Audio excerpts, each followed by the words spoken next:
오늘도 하루를 시작하는 첫 마음을 하나님께 드리기 소망하며 나오신 아봇을 여러분 한 분 한 분을 주님의 이름으로 사랑하며 축복합니다. 네, 날씨 때문에 많은 사람들이 나오지 못했는데 저희가 계속해서 열왕기하를 살펴보고 있습니다. 열왕기하는 솔로몬 왕이 이후에 갈라진 두 나라 남유다 그리고 북이스라엘의 왕들이 계속해서 소개되고 있습니다.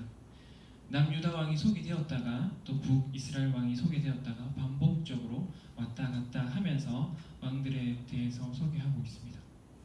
오늘은 북이스라엘로 다시 돌아왔습니다.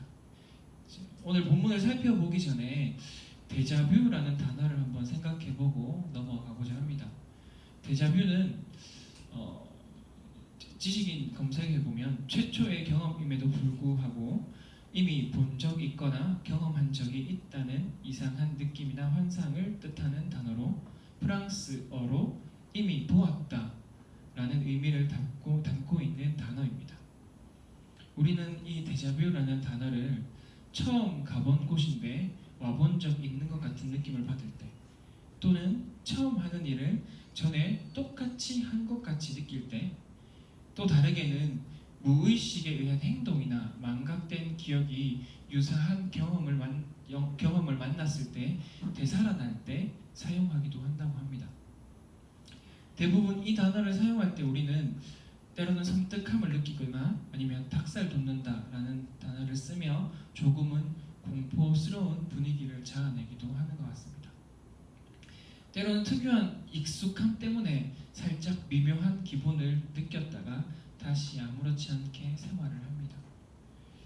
제가 데자뷰라는 말로 오늘 서두를 시작하는 이유는 데자뷰라고 말하기는 어려울 수도 있지만 비슷한 형태의 모습이 오늘 본문에 숨어 있기 때문입니다.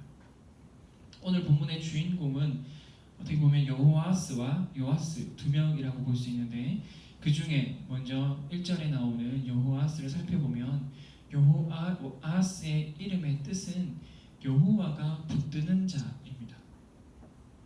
선한 왕이 한 명도 없다고 말하는 북이스라엘에 여호와가 붙드는 자라는 이름을 뜻을 가진 여호아스가 있습니다. 물론 그 악한 이스라엘도 하나님과 관련되어 좋은 이름이 많이 있습니다. 그런데 오늘 이 이름을 살펴본 이유는 그 이름을 지은 아버지를 살펴보기 위함입니다. 1절에 예후의 아들이라고 여호아스를 소개합니다. 그러면 여호아스의 아버지 예후는 어떤 왕이었을까요? 예후는 성경에서 언급한 것으로 보면 북이스라엘에서 유일하게 선지자 엘리사의 제자를 통해 기름 부음을 받아 세워진 왕입니다. 북이스라엘에는 선한 왕이라 평가받은 왕이 없지만 모두 악한 왕이라 평가되지만, 예후는 끝까지 전심으로 하나님 앞에 서지 못했지만 하나님 앞에서 나름대로 종교개혁을 실천했던 왕입니다. 열왕기하 10장 30절에서 31절을 보면 제가 읽겠습니다. 여호와께서 예후에게 이르시되 내가 나보기에 정직한 일을 행하되 잘 행하여 내 마음에 있는 대로 아합 집에 다 행하였은즉 내 자손이 이스라엘 왕위를 이어 4대를 지내리라 하시니라. 그러나 예후가 전심으로 이스라엘 하나님 여호와의 율법을 지켜 행하지 아니하며 여로보암이 이스라엘에게 범한 그 죄에서 떠나지 아니하였더라.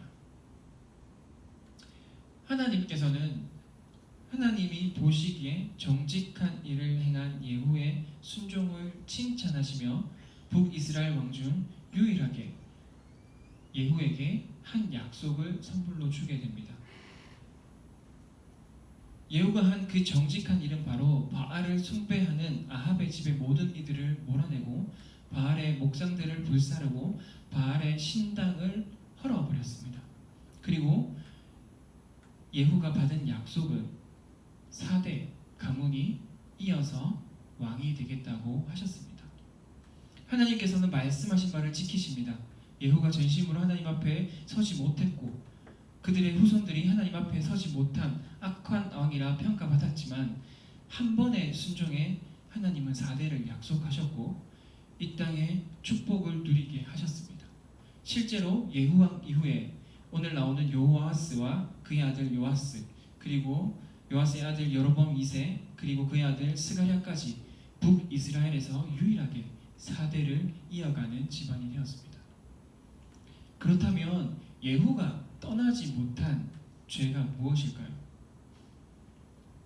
조금 전에 읽었던 말씀에 예후가 전심으로 이스라엘 하나님 여호와의 율법을 지켜 행하지 아니하며 여호와의 마음은 전적으로 하나님 앞에 드려진 것이 아니었습니다. 그렇게 평가하는 이유는 그 다음에 나오는 여로보암이 이스라엘에게 범하게 한 죄에서 떠나지 아니하였더라. 여로보암이 이스라엘에게 범하게 한 죄는 오늘 본문에서도 여러 번 나옵니다. 2절에 보면 여호와스를 평가하면서 여호와 보시기에 악을 행하여 이스라엘에게 범죄하게 한 느밧의 아들 여로보암의 죄를 따라가고 거기서 떠나지 아니하였으므로, 그리고 예후의 아들 오늘의 주인공 여호아스를 이렇게 평가하고 나서 여호아스의 아들 요아스에게도 그런 평가가 내려집니다. 11절에 보면 여호와께서 보시기에 악을 행하여 이스라엘에게 범죄하게 한 느밧의 아들 여로보암의 모든 죄에서 떠나지 아니하고 그 가운데 행하였더라. 이렇게 여로보암의 죄에서 떠나지 않음은 북이스라엘 전체 왕에게서 나타납니다. 그렇다면 이 여로보암의 죄에서 떠나지 않은 것이 무엇이기에 예후에게 하나님은 전식으로 따르지 않았다고 평가를 하고 하나님은 그토록 북이스라엘 왕들에게 악한 왕이라고 평가를 하시는 것일까요? 열왕기상 12장으로 거슬러 가면 이스라엘이 남유다와 북이스라엘로 갈라지고 나서 이스라엘 백성들이 여호와께 제사를 드리기 위해 남유다에 있는 예루살렘으로 가려고 합니다. 그때에 제사를 드리러 예루살렘에 간 이스라엘 백성들의 마음이 혹 남유다와 르호보암에게 빼앗겨서 북이스라엘 왕인 여로보암을 죽이고 북이스라엘을 다시 르호보암에게 넘겨줄까봐 겁이 나서 큰 죄를 저지르게 됩니다. 그것은 바로 뭐냐면 베델과 단에 금송아지를 세웁니다. 그리고 이렇게 이야기합니다. 이스라엘아, 이는 너희를 애굽 땅에서 인도하여 올린 너희들의 신들이라. 금송아지, 그리고 이스라엘아, 이는 너희를 애굽 땅에서 인도하여 올린 너희들의 신들이라. 그렇게 하나님을 예대하던 백성들이 금송아지 앞에서 예배드리게 되었고 이것은 북이스라엘이 멸망할 때까지 지속됩니다. 비슷한 사건이 연상되지 않습니까? 바로 출애굽 후에 모세가 십계명을 받으러 갔을 때에 금송아지를 만들고 이스라엘 백성들이 했던 말과 같은 말입니다. 이스라엘은 기억해야만 했습니다. 하나님의 율법을 받고 대를 이어 그 이야기를 들어오던 이스라엘 백성들은 여로보암이 자신의 자리를 지키기 위해 세운 금송아지가 얼마나 엉뚱한 행동인지 기억해야만 했습니다. 모세가 자신의 목숨까지 바치며 기도한 것을 기억하며 자신들이 금송아지를 숭배하는 모습이 잘못된 무의식 중의 행동이라는 것을 느끼며 그것이 소름 끼치는 데자뷰임을 느꼈어야 했습니다. 3절에 보면 결국 깨닫지 못하여 하나님께서는 이방의 손을 사용하셔서 이스라엘을 채찍질하십니다. 그리고 어려움에 처한 여호아스는 4절에서 하나님 앞에서 살려달라고 애원합니다.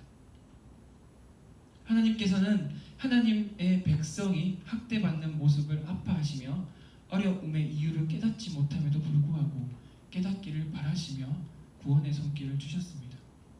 그러나 6절을 보면 여전히 그들은 깨닫지 못합니다. 그렇게 7절에서 다시 한번 채찍질을 받습니다. 7절을 보면 타작마장이 티끌같이 마병 50명, 병거 10대, 그리고 보병 10,000명 외에는 이라는 말처럼 결국 국가가 스스로 지킬 수 없는 먼지와 같은 국력이 되었다는 것을 말합니다. 이렇게 하나님께서 채찍질과 구원을 반복하시면서 이스라엘 백성들에게 무엇을 깨닫기를 원하셨던 걸까요? 우리는 익숙한 느낌을 경계해야 됩니다. 앞서 데자뷰에 대해서 이야기를 했었습니다. 우리는 데자뷰 같은 느낌을 느낄 때 익숙한 느낌인데 하고 그냥 넘어가기도 합니다. 그러나 그때 주의하고 경계하며 하나님의 뜻을 살펴야 합니다. 실제로 이스라엘을 통틀어 계속해서 버리지 못했던 여로보암의 죄는 남유다와 북이스라엘이 갈라지는 시점에서, 다르게 말하며 북이스라엘이 시작하는 시점에서 세워진 금송아지를 숭배하는 죄입니다. 내가 생기기 전부터 있었고 배우고 배웠기에 익숙합니다. 그러기에 그것이 죄인지 인식하지 못합니다. 비슷하게 적용하면 우리가 한 해 한 해를 지나가면서 부모님의 모습 속에서 나와 닮은 모습을 발견합니다. 어떤 것은 닮고 싶은 모습이고 어떤 것은 닮고 싶지 않은 모습입니다. 그런데 부모님 역시 하나님께서 창조하신 피조물이고 완벽하지 않기에 부모님도 그들의 부모님을 통해서 온전하지 못한 것들을 받아 내려오기도 합니다.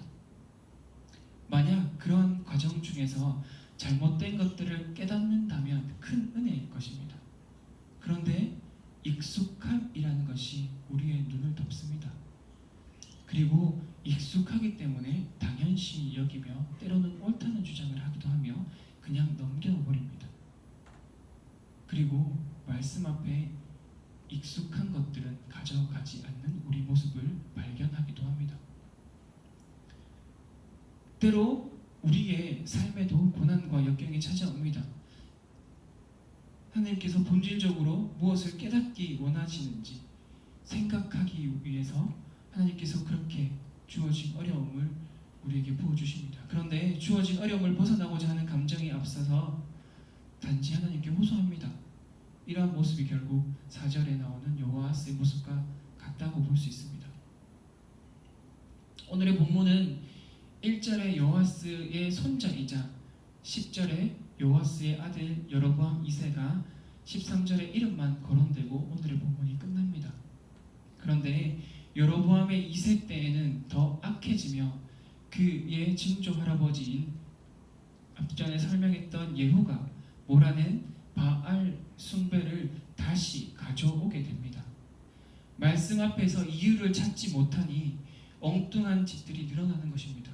해결책을 못 찾으니까 다시 없어졌던 더 큰 죄들마저 가져오게 되는 것입니다. 그 여로보암 2세가 있었던 때에 선지자가 바로 호세아입니다. 호세아는 이렇게 이야기합니다. 4장 6절에 내 백성이 지식이 없으므로 망하는도다. 6장 1절을 보면 오라 우리가 여호와께로 돌아가자. 여호와께서 우리를 찢으셨으나 도로 낫게 하실 것이요 우리를 치셨으나 싸매어 주실 것입니다. 아멘. 그렇다면 여호와께로 돌아가는 것이 무엇인지 호세아 6장 3절에 나옵니다. 그러므로 우리가 여호와를 알자 힘써 여호와를 알자. 그리고 6장 6절에는 이렇게 말씀하십니다. 번제보다 하나님을 아는 것을 원하노라. 깨닫지 못하는 죄, 익숙한 무덤을 깨고 나오는 방법은 하나님을 아는 것입니다. 말씀 앞에 나오시길 소망합니다. 익숙한 것일수록 더욱더 하나님의 말씀과 대입해 보시기를 소망합니다. 혹시나 제 말을 듣고 그렇구나 하고 끄덕끄덕하며 오늘 아침을 지나가지 마십시오. 혹시나 제가 한 말이 성경에서 하는 말이 맞는지 성경을 펼치십시오. 그리고 우리 삶의 세세한 부분을 성경을 통해서 바라보시기를 소망합니다. 더욱더 성경을 갈구하며 하나님께서 보여주시는 것을 보여주시고 깨닫게 하실 때 혹시나 대를 이어오는 죄가 깨달아진다면 치열하게 싸워 이기십시오. 그때 하나님께서 말씀 가운데 약속하시고 그 약속을 내 삶 가운데 이루시는 큰 복을 누리게 될 것입니다. 여기 모인 모든 아포스톨 한 분 한 분 여러분은 익숙해서 보지 못했던 죄를 깨닫고 이겨내므로 말씀으로 약속하시고 큰 은혜를 베푸시는 하나님의 큰 복을 누리시는 여러분들이 되시기를 주님의 이름으로 소망하며 축복합니다. 이렇게 말씀을 묵상하고 준비하고 한 가지 생각에 잠겼습니다. 북이스라엘은 처음부터 끝까지 금송아지를 숭배하는 여로보암의 죄에서 벗어나지 못했습니다. 그래서 그들을 향한 하나님의 아버지의 마음이 어떨지 생각하며 곰곰이 생각에 잠겼습니다. 하나님은 우리를 최고의 작품으로 창조하시고 우리를 사랑하시기에 우리를 보고 보시기에 참 좋았다라고 고백하셨습니다. 하나님은 그렇게 우리를 자랑하고 싶으실 것입니다. 그래서 하나님께서 만물을 향해 외칩니다. 온 세상 만물아, 여기 보아라. 여기 내가 내 형상대로 만든 최고의 작품, 최고의 사랑이 여기 있다 하며 그렇게 아름다운 작품, 사람인 우리에게 스포트라이트를 비추었습니다. 그런데 그 사람이 금송아지라는 숨도 못 쉬는 피조물에 절을 하고 있는 것입니다. 어쩌면 이러한 모습을 우리 가정으로 가져와 본다면 아이가 처음 태어날 때 부모에게 그 아이의 존재만으로 기쁨입니다. 그리고 그 존재만으로 자랑입니다. 그런데 시간이 지나면 이상하게 조건이 생깁니다. 아이가 영재라고 자랑하고 공부를 잘해서 자랑하고 어느 좋은 대학에서 가서 자랑하고 좋은 직장이어서 자랑하고 연봉이 얼마 이런 것들이 부모님의 자랑이 됩니다. 반대로 세상에서 말하는 기준에서 좀 떨어지면 혹시나 옆집에 있는 철수와 비교해서 떨어지면 부모님의 어깨가 처져 있습니다. 그런 분위기에 자녀들도 동일하게 반응합니다. 부모님이 자랑할 거리가 없는 조건이면 나도 모르게 어깨가 처져서 자존감이 낮아집니다. 그렇게 부모님도 나도 보이는 금송아지에 굴복해버렸습니다. 세상이 먼저 깔아놓은 덫에 우리는 자연스럽게 떼묻어버리는 그렇게 금송아지 앞에 굴복해버리는 모습이 되어버렸습니다.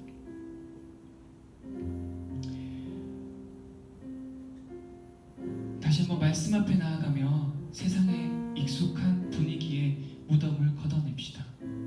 그리고 말씀 앞에서 우리를 기다리시는 하나님과 마주합시다. 하나님은 지금도 우리를 위해 일하십니다. 이 시간 소망합니다. 여기 모인 모두가 보이는 금송아지를 뿌리 뽑기를 기도합니다. 세상의 기준과 계속해서 우리를 무의식 중에 익숙하게 위축하게 만들고 하나님 외에 의존하게 만드는 모든 우상들을 뿌리 뽑고 주님의 자랑이 되어 세상에서 믿음으로 당당하게 살아가시는 아포스톨 여러분들이 되시기를 소망하며 축복합니다.